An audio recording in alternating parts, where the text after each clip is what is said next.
Ever been told you've changed? What if growth feels like betrayal to those stuck in the past? Don't shrink to fit the comfort zones God already called you out of. You're acting different. That's what they say when you stop laughing at the same jokes that once hid your pain.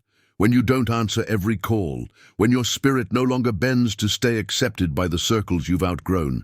They say it with a raised brow, a sharp tone, a hidden sting, like growth should. Come with guilt, but it's not really a question, is it? It's an accusation, a subtle way of saying, get back in line. And if you're not grounded, you'll start to wonder if maybe they're right. You'll question your own healing. You'll look at your freedom and feel tempted to apologize for it. But don't, because what you're walking into didn't come cheap. It came through midnight cries, whispered prayers, and 1,000 silent battles only God saw. They didn't carry your cross, so they don't get to critique your resurrection. Jealousy doesn't always scream. Sometimes it whispers through voices once dear.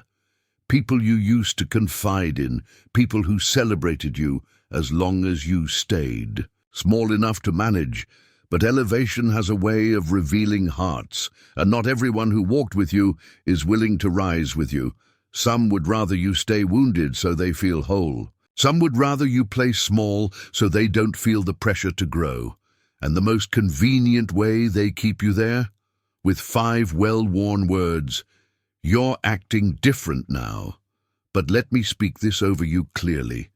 You weren't, or born to remain in the shallow end. You weren't saved to survive, you were saved to soar. You weren't delivered from that pit just to pitch a tent in it. When God begins to heal your identity, purify your habits, and sharpen your discernment, it will change how you move, speak, respond, and who you respond to. You're not acting different, you're becoming the version of yourself God always saw, even when you couldn't. But to people who benefited from your brokenness, your healing looks like betrayal. Your clarity feels like rejection. Your boundaries feel like offense. What they don't realize is that the change they now criticize cost you everything. It came at the price of nights spent in tears, days filled with wrestling, and long seasons of silent obedience. So no, you're not just different, you're deeper, wiser, more rooted, more guarded with your peace and more selective with your yes. Don't shrink back. Don't dull your light so others can stay dim. You don't owe anyone an apology for the clarity you fought for in the dark. If they miss the old version of you, it's because the old you never challenged them. The old you made it easy for them to stay stagnant, but you've stopped explaining your boundaries. You've stopped giving energy to what drains you. You pause before reacting. You protect your peace like it's sacred, because it is. Growth comes with grief. The grief of letting go of familiar dysfunction. The grief of walking away from what once felt like home, but now feels like a cage. But don't mistake that grief for regret. It's the sign you're moving forward. They didn't see the shame that nearly suffocated you. They didn't witness your private war. They just see your light now. And instead of asking where it came from, they say, you've changed. Let them talk. Let them misunderstand. Because you didn't change to impress them. You changed to please the one who called you.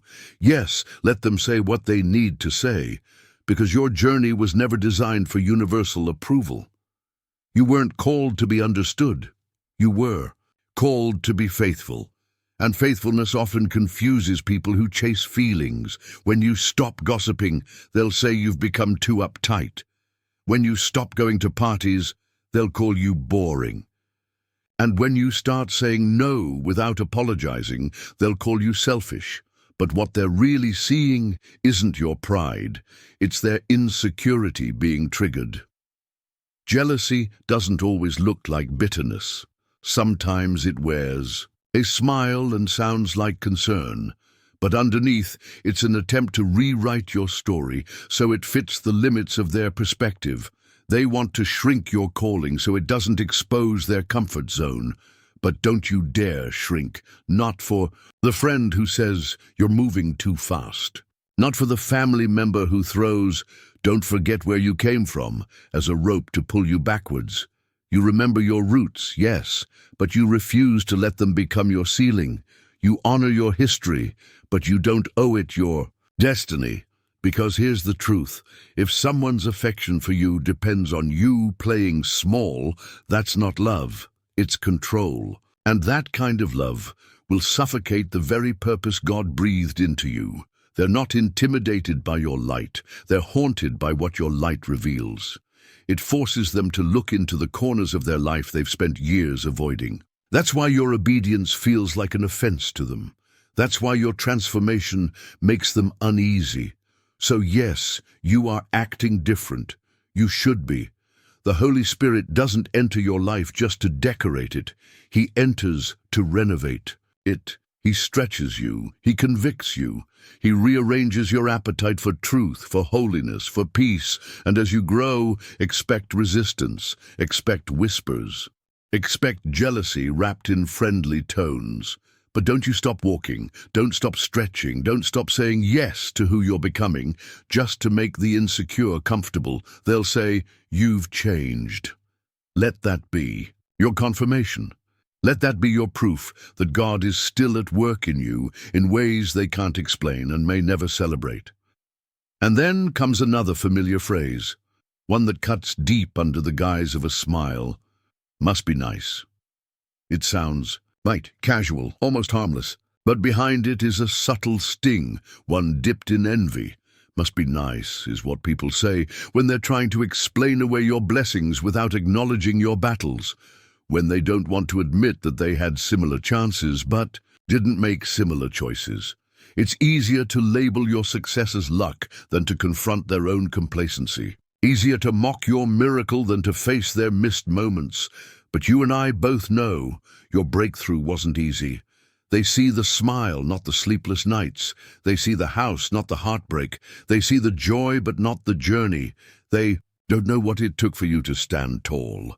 They didn't witness the prayers that no one heard, the doors slammed in your face, the silent seasons of obedience when everything in you wanted to give up, but you didn't. So when they say "must be nice," don't let it pierce your soul. Don't let it make you shrink. You didn't receive, you persevered. They didn't see the valley, but God did. And that's why you don't owe an explanation to anyone who resents your elevation. Of course, it's easy to throw shade when someone else is standing in the sun. But what they don't know, what they refuse to see, is that you didn't just wake up in the light. You fought through shadows to get there. There were seasons when the clouds hung heavy, when prayers echoed back in silence, when storms overstayed their welcome, and you wondered if morning would ever come. But you didn't quit. You kept showing up even when your strength ran low. You kept trusting God, even when your circumstances told you not to. You kept sowing seeds with blistered hands and tear-stained hope. That's not luck. That's faith in motion. That's obedience under pressure. That's choosing God when the world offered easier escapes. That's what people don't see, because jealousy prefers to rewrite the story. It skips over the sacrifice and goes straight to the spotlight. It wants your testimony without your tears. And so they reduce it to 5 dismissive words. Must be nice. As if the goodness of God in your life is something to roll eyes at. But let me tell you something. People who are truly at peace don't talk like that. People who are rooted in their purpose don't feel threatened by yours. That phrase is not a compliment. It's a signal that their heart is unsettled. A signal that they're watching your life more than they're tending to their own. You don't have to defend your blessings. You don't have to explain the favor of God. Because here's the truth. People will judge your harvest, but they never saw the drought. They weren't there when you planted those seeds in sorrow. They didn't feel the weight you carried when the ground was dry and your hope was running low. And if they were there, they would have quit long before you saw the first sprout break through. So when they say "must be nice," you don't owe them a word. Just smile, just nod, because your fruit is louder than their envy. Your peace speaks volumes. Your joy is a testimony, and it's not just about the material blessings. Sometimes it's your calm that offends them. Your inner stillness disturbs their chaos. Your clarity makes them confront the confusion they've learned to live with. And so they reduce it all to luck, as if healing just happened, as if wholeness was handed to you, but they didn't see the fasts, they didn't hear the weeping, they didn't watch as you walked away from people you loved because obedience demanded it. They didn't feel the ache of being misunderstood. While doing the right thing, before God promoted you, He pruned you. Before He lifted you up, He humbled you. Before He gave you peace, He allowed a storm so fierce you thought it would destroy you. But now you're walking in what you used to beg for, and it is nice. It's nice to breathe freely, nice to walk in purpose, nice to wake up with joy instead of dread. But let's not pretend that nice came without a price. You paid it in private. You wept for it in secret. You held on when nobody else could see the breakthrough coming. So no, don't let anyone minimize your miracle. Don't let sarcastic voices make you question divine favor.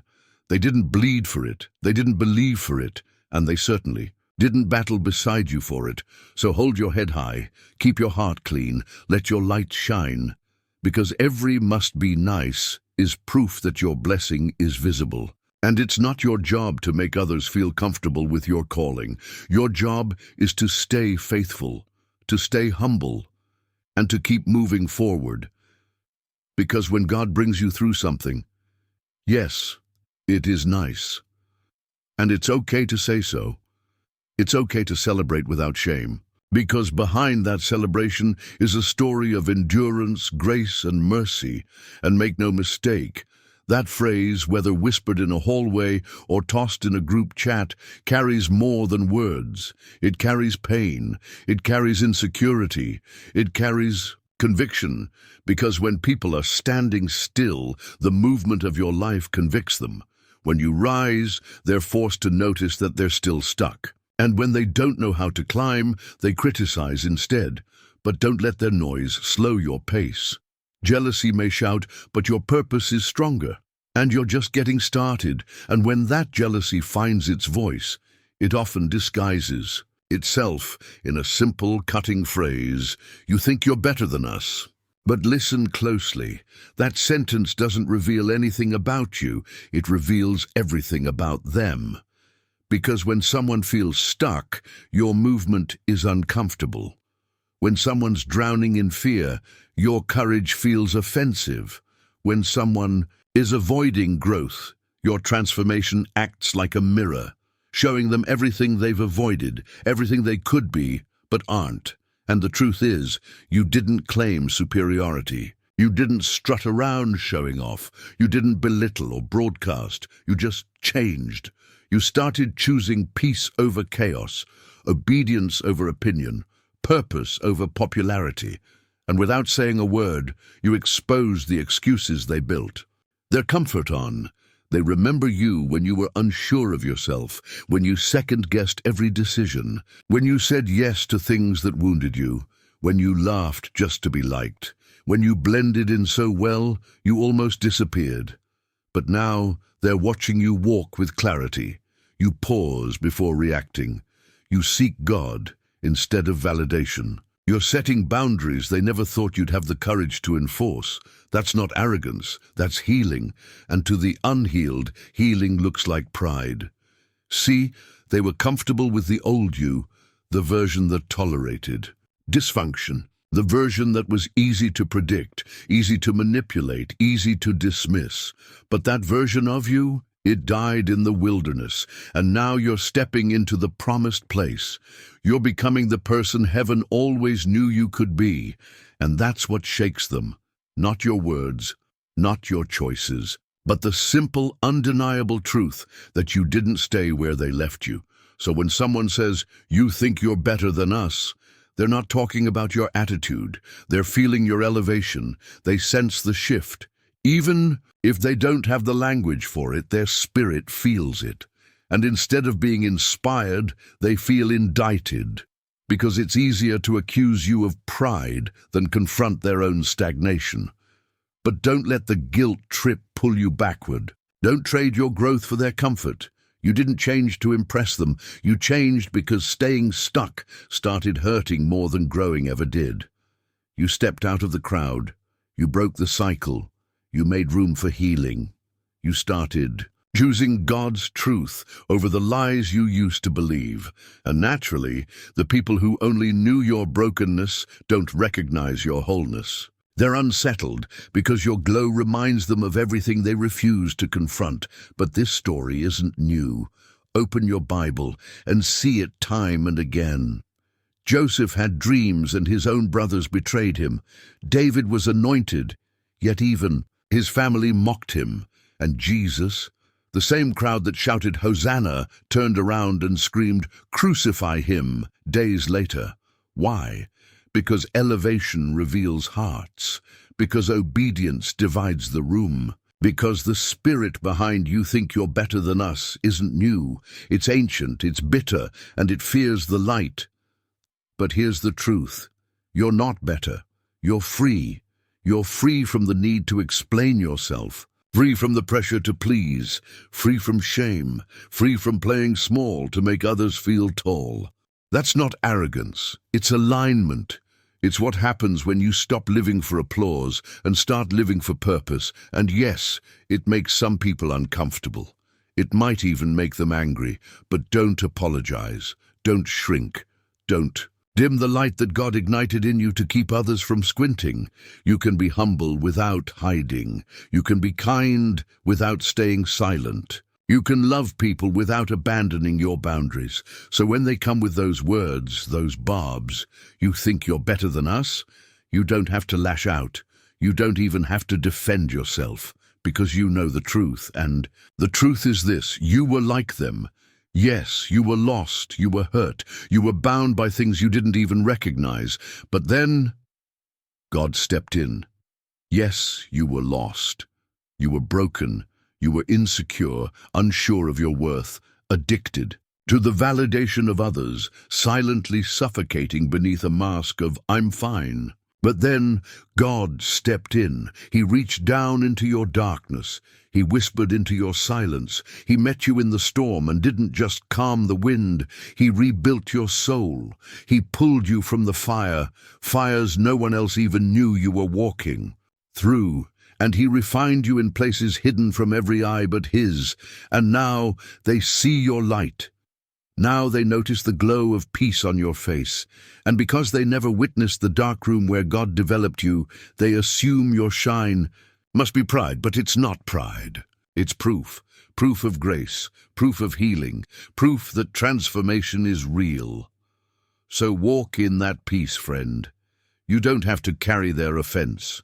You don't need to correct their assumptions or soften your shine to ease their discomfort. You don't have to explain the steps you took to get here. Just keep walking, keep becoming. Keep trusting that God knew exactly what he was doing with your life. And when those voices come, whispers of guilt, shame, or accusation, remember, it's not really about you. It's about the spirit in them that's uncomfortable with change. They sense your growth, but they're resisting their own. You've evolved, they're still stuck. And your freedom unsettles the parts of them that remain in bondage. But you're not going back. You've come too far. You've paid too high a price. Freedom cost you everything familiar, old mindsets, broken habits, and relationships that kept you bound. You're not returning to the prison God rescued you from just to make others feel safe. Now comes another phrase. It sounds harmless, casual, almost observational, like it's just a passing comment. But laced beneath it is resentment, bitterness, and a refusal to face the truth. Some people get everything handed to them. That phrase doesn't just critique your blessings. It tries to erase the battle that brought them. It ignores the nights you sobbed into your pillow. It denies the silent sacrifices, the discipline no one applauded, the obedience that cost you everything. It overlooks the aching knees, the closed doors, the seasons where you gave without receiving, believed without seeing, and stood when everything in you wanted to collapse. But jealousy is crafty like that. It doesn't shout, it rewrites. It takes your story, strips it of pain and rewrites it as privilege. It wants the reward without the refinement, the result without the resilience, the harvest without the hard ground, the drought, the digging. They look at your chapter today and assume they've read the whole book. But they missed the introduction, the trauma, the loss, the wilderness years. They see the house but not the homelessness. They see the breakthrough but not the breakdowns that came before. They see the smile but not the nights you fell asleep, crying out, "God, where are you?" And now, as God's promises start to manifest, when doors open, when joy returns, when fruit begins to bloom, they try to reframe the entire narrative. They say, well, not everyone's that lucky.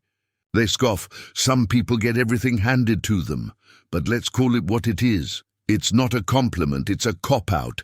It's a defense mechanism from a heart too prideful to ask, what did it cost you to get here? Because if they admitted the cost, they'd also have to admit they chose comfort over calling. They'd have to face the truth that you worked when they made excuses. You obeyed when they resisted. You kept going when quitting seemed easier. They'd have to face their own decisions. And that's far harder than believing God just handed. You were golden ticket, but you know better. You know the nights you were alone and still said yes to God. You know the friendships that died because you finally drew boundaries. You know the inner work, the hard conversations, the deep healing. Nothing was handed to you. Everything you carry was forged through fire, watered with tears, and sustained by faith. So don't shrink when people try to rewrite your journey. Don't dim your light for those who never paid the oil price to burn their own. Keep walking, keep glowing, keep giving God the glory, because while others may lie to soothe their guilt, you lived the truth. And that truth is now your testimony. If they ever truly saw what it took, if they knew it took faith, they'd have to confront a hard truth about themselves, that they have been walking in fear. So instead of asking, what did it cost you to grow like that? They say with a shrug and a bitter smile, must have been easy. But don't you dare let their insecurity become your confusion. Don't you dare question what God did in your life just because someone else doesn't have the courage to face their own stagnation. Don't water down your testimony to make them comfortable. Don't minimize the miracle to match their small expectations. Your blessing doesn't lose its power just because it makes someone else uncomfortable. You don't owe anyone an apology for the favor you didn't fabricate. That wasn't your doing, it was God's. He opened that door, He made that way, He parted that sea. So if He did it, don't hide it. Don't shrink the story just because someone else lacks the faith to believe it. There are people watching. You right now. They might never say a word. They might never clap, never affirm, never encourage. But deep down they know. They know what you carry didn't come cheap. They can feel the weight of your sacrifice, even if they pretend not to see it. And while they may not thank you for the standard you now represent, that's okay, because you weren't called to be their comfort. You were called to be God's vessel. So live for the one who pulled you out of the pit. Live for the one who walked with you when no one else even noticed you were struggling. Live for the one who handed you strength, wrapped in trials, who shaped your wisdom in seasons of waiting. Let them talk. Let them twist the narrative. Let them say it was handed to you, because they never saw what was handed from you, the tears you sowed in secret. The time you gave when you had little, the trust you held on to even in the dark, the tenacity that refused to quit. When people can't explain the fruit, they'll always try to question the root. But here's what matters. God saw it all, and the favor on your life. That's not luck, that's not accident, that's alignment, that's obedience, that's the living evidence that yes, God rewards those who seek Him with all their heart. So the next time someone says, some people just get everything handed to them, don't argue. Don't try to convince them, just smile. Because you know the truth. It wasn't handed to you. It was handed to God, and He gave it back, in His time, His way, and for His glory. But jealousy doesn't just question your journey, it attacks. Your character. When they can't understand your blessing, they begin to whisper, they must be hiding something. That's what envy does. It doesn't seek the truth. It seeks justification. It can't accept that you've walked with clean hands and a pure heart. So it paints suspicion where there should be celebration. They'll look for cracks, not because there are any, but because they can't handle how you stayed standing. And if they can't find cracks, they'll invent them. They'll accuse what they can't understand. They'll assume what they can't prove. They'll spread what they can't verify. Why? Because it's easier to try to tear you down than to rise up to your level. But let this anchor your heart. There is nothing shady about obedience. There is nothing suspicious about favor that follows faith. They didn't see the sacrifices. They didn't see the early mornings when your pillow was soaked with tears. They didn't see the nights you wrestled with God, but still chose to trust Him. They didn't see you show up with a broken heart and still serve with excellence. They didn't see the rejection, the isolation, the quiet valleys. So when they question the triumph, just remember, they never witnessed the tears. Let them gossip, let them speculate, but don't let them steal your peace, because the enemy will always try to drown your testimony in suspicion. He'll whisper, you don't deserve this, but you know better. You didn't earn it, but you did obey, and that obedience brought you here. So don't shrink. Don't silence the story. Let your life keep speaking louder than their lies. You don't have to defend yourself, because when your roots run deep in God, your fruit speaks for itself. Your integrity doesn't need a press release. Your consistency is louder than their assumptions. And your peace, that calm, steady, unshaken peace, it's the loudest proof of all. Proof that your foundation isn't built on shortcuts or schemes, but on surrender. You didn't claw your way up. You didn't bend the truth, manipulate people, or compromise your values just to get ahead. No, you walked through the wilderness honestly. You trusted God when everything inside you screamed for control. You honored Him when it would have been easier to take the easy road. And now that God is honoring you, some people just can't handle it. They need your story to be fake, because if your integrity is real, then it convicts them. If your obedience was genuine, then their excuses no longer hold weight. So they do what the insecure always do. They point fingers instead of looking in the mirror. They must have done something shady to get all that. Let them think it.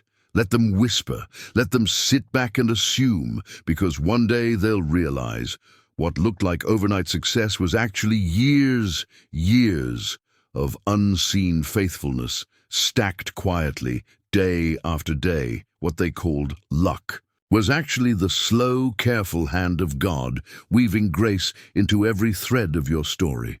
People often forget this truth. You reap in public what you've sown in private. When you sow discipline in silence, when you sow tears in the soil no one sees, when you sow kindness, integrity, and trust in the shadows, your harvest will one day speak volumes. And when that harvest comes, you won't need to explain. You won't need to defend. Because the same God who saw your secret obedience will vindicate you openly. He'll prepare a table before you, not behind closed doors, but in the presence of those who doubted you, not so you can gloat. Not so you can say, I told you so, but so they can witness His glory. And when they see the feast, they'll remember the famine. When they see your strength, they'll remember the struggle. And maybe, just maybe, their judgment will turn to curiosity. And their curiosity might lead them to seek the same God who carried you through. But even if it doesn't, you keep walking. Don't waste energy chasing every rumor. Don't burn oil trying to convince closed hearts. Let your life do the talking. Let your light keep shining. Let your integrity echo through every room of accusation, because it's not about proving yourself to them. It's about being faithful to the one who called you. You didn't get here by hustling in the shadows. You got here through surrender. And surrender always leaves a trail of peace, a trail of purpose, a trail of purity. So if they say, it's shady, Let them say it, because when your heart is clean and your hands are open, there's nothing left to fear. God's favor will always look suspicious to those who don't know your story. But that's not your burden to carry your responsibility, walk humbly, love deeply, obey fully, and let the results speak for themselves. Because when God opens a door, you don't owe anyone an explanation for walking through it. Now listen, there's a phrase that's soaked in doubt. It might sound like a passing comment. It might even seem like concern. But underneath, it's laced with envy. It's whispered with hope, hope that you fail. That's what jealousy does. It doesn't just want you to stumble. It wants you to disappear. It celebrates in silence at the thought of your burnout. It cheers inside at the possibility of your collapse. Because if you fall, then they don't have to feel so small anymore. When someone says, "Let's see how long that lasts," they're not questioning your goals. They're exposing their own doubt, their own fears, their own discomfort with your growth, because your consistency is shining a light on their complacency. But here's the truth, and don't forget this. You didn't start this journey for applause. You didn't keep showing up for validation. You're not standing here to please people. You're still here because God is with you, and you refuse to quit. When God begins a work in you, He doesn't do it for suspense. He's not playing games. With your heart, He's building something eternal. So when people sit on the sidelines, arms crossed, eyes watching, waiting for you to trip, don't waste your time trying to explain. You weren't called to prove them wrong. You were called to prove God faithful. And that's exactly what your life is doing. This is not a flash of excitement. Not a temporary high. This isn't hype, it's holy. It's rooted, anchored, real and roots. They don't flinch at doubt. They don't react to critics. They just keep growing, silently, steadily, deeply. But jealousy, it thrives in the shallow places. It stares at your growth and starts forecasting collapse. Why? Because those who are afraid to step out desperately want to believe that your courage will crumble. They want your progress to fail, so they feel better about their own hesitation. They don't want to acknowledge that your strength was born from storms, that your peace came through pressure, that your calm came from the crushing. It's easier for them to hope you fail than to face their own fear of rising. So they scoff, "I knew it wouldn't last." But let's be honest. They didn't know a thing. They didn't hear the broken prayers whispered in the dark. They didn't see the nights you barely held on. They weren't there for the tears, the fasting, the lonely obedience. They don't know the price, but you do. And here's the truth. Assumptions don't cancel anointing. Opinions don't override purpose. When they say, "Let's see how long that lasts," remind yourself, you're not the one holding your life together. God is, and He never runs out of strength. He never grows weary. He doesn't abandon what He builds. If God started it, He'll finish it. So while they're waiting for your fall, you keep walking. You keep praying. You keep rising, not because you're strong, but because God's presence is stronger. They thought this was a phase, but it's your calling. They thought it was luck, but it's the Lord. They thought you'd burn out, but the fire only grows. Not because you're perfect, but because you're planted, and you've learned the secret. Stay connected to the source. There will always be those counting down your fall, timing your rise, checking for signs of collapse. But God, He doesn't work on clocks. His promises are not seasonal, they're eternal, and when He places His hand on your life, no critic can remove it. No timeline can rush it, no voice can silence it. So let them watch, let them whisper, let them say it again.